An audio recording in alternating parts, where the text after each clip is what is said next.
What's up, guys? And in today's video, is just a thought-provoking video because as I was watching a game, I started asking myself the question, where should we force our offensive player when we're playing defense? It was funny because as I was watching the game, I started asking myself this question, so I figured I'd make a video. So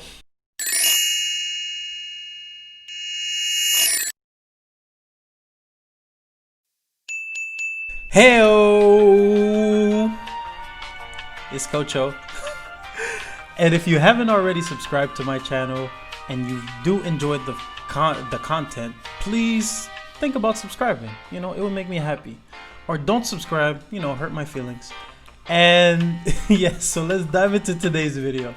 Today's video is about, let me set the table for you guys. So I was watching a game. It was Minnesota playing against Utah. And Utah was mounting a comeback. Utah was losing. They were coming back into the game, and they just needed a couple of stops to get back into it. As that's happening, Karl-Anthony Towns left the game with injury, so D'Angelo Russell started taking over that game. Now he went off. Like, D'Angelo Russell started going off, and he was giving Utah a steady dose of, he was getting a middle pick and roll, and he was just having his way with them. So D'Angelo Russell's a lefty, so off that pick and roll, he was always taking the pick and roll, going to his right hand, and out of that he was getting all these elbow shots, and Utah had no answer for him whatsoever. And then it just got me thinking. I was like, you know what, let's make this video, let's talk with the community, let's see what everybody has to say. As the game's evolving, players need more and more space, and players are getting better at one-on-one skills. Where should we force our defender, especially in the middle of the floor? Now, there's not one right answer for this, but I think it's important for us to be able to talk about all the options that could possibly happen out of it. Okay, so firstly, I don't think you should. I think the best thing is to stay squared as much as you can, because I tend to find that when you force someone one way, you tend to open up a little bit too much, and then that just gives the person a straight lane to get to the basket. And I think that you know, the biggest thing about defense is you want to be able to contain players. Next, if a player is right-handed, so actually let's take D'Angelo Russell. He's left-handed. Usually you would think that as a left-handed player, you would want to force the player to his weak hand, because you think that, okay, it's not his strongest hand, so if I force him to his weak hand, you know, I give myself a better chance at shooting. I get a better chance at stopping him. At first, I'm not going to lie, I remember when I first started coaching, that's what I was telling most of my players to do. But now, as the players get better and better and better and better, especially at a high level, you could probably get away with it, forcing weak hand or shading towards the weak hand at the lower levels. But the higher level you go to, I think there's a lot more factors that come into it, and you have to think about it like this.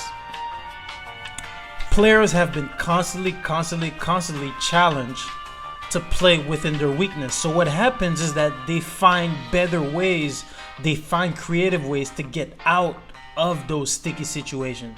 So we're taking D'Angelo Russell for a second. He's a left-handed player. If I force him to his right hand, all his creativity is in that right hand. So that's where the step backs come in, and he's able to come, pump fake, pull up, and all those things. So, you know, I started thinking, I'm like, you know, wouldn't it be better for us to force players to their strong hand? And hear me out though, hear me out. The reason why is because if I force a player like Russell Westbrook to his right hand, if I force a player like D'Angelo Russell to his left, he becomes one-dimensional, where I know he's either going to drive, he's going to have to drive hard to the basket. Alright, so you guys know I can't leave you guys hanging, so what's a good video without some clips? We're going to take a look at a couple of examples, and again here we're looking at tendencies. So here we have Devin Booker ripping hard, going to the rim with his right hand, no fear. So here we have Damian Lillard. So we're sizing up James Harden, and we have a strong right hand going. When we're in the middle of the floor, we're trying to go to our strengths. There's another clip with Damian Lillard. He's driving baseline. Now, tendency, again, we're going with tendencies. Tendency is once we put the ball down with our right hand, with our strong hand, knowing that Damian Lillard's a right-handed player,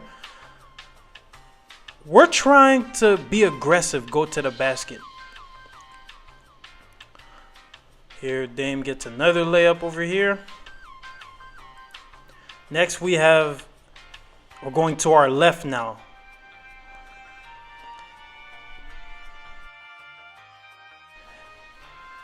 Dame's driving to his left.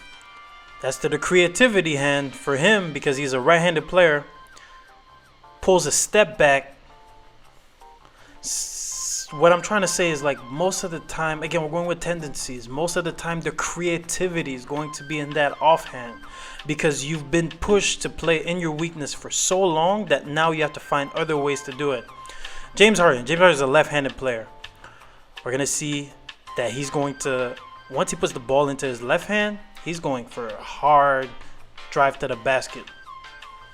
There's no fear in what he's doing. Here's a fun clip. Let's not forget, James is a left-handed player. Here he's going to snake the ball screen. He's going to his right. The ball's in his right hand. He's going to look to attack the bigs. So here he's going to switch and he's going to go downhill.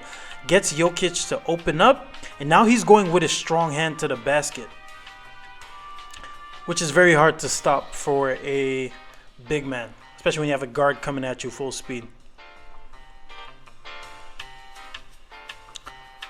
Another one, James Harden, skipping. The ball's in his right hand here. That's the creativity hand.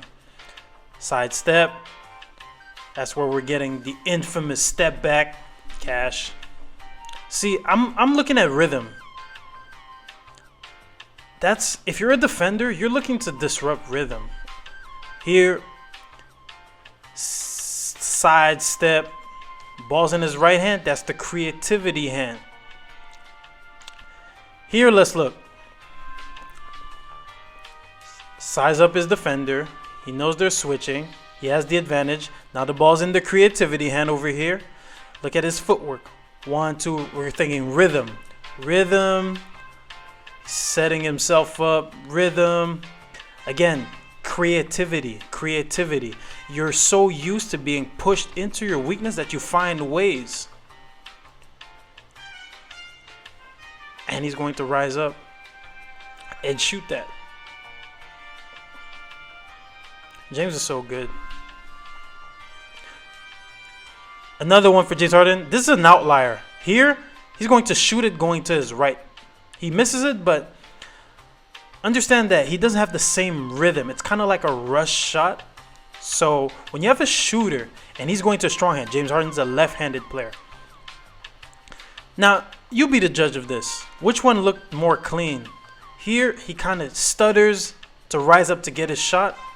Now, which one do you think looked more clean between that one and the one that we just saw at the beginning?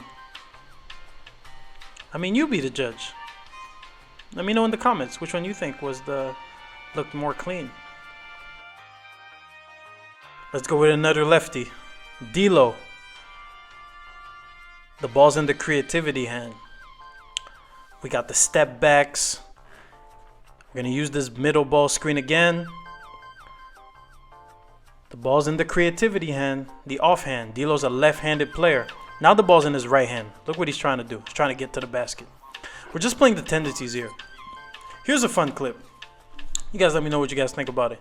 He's going to attack strong with his strong hand and then stop and pop. Let's break that down. It's going to attack strong with a strong hand. Remember, D'Lo's a left-handed player.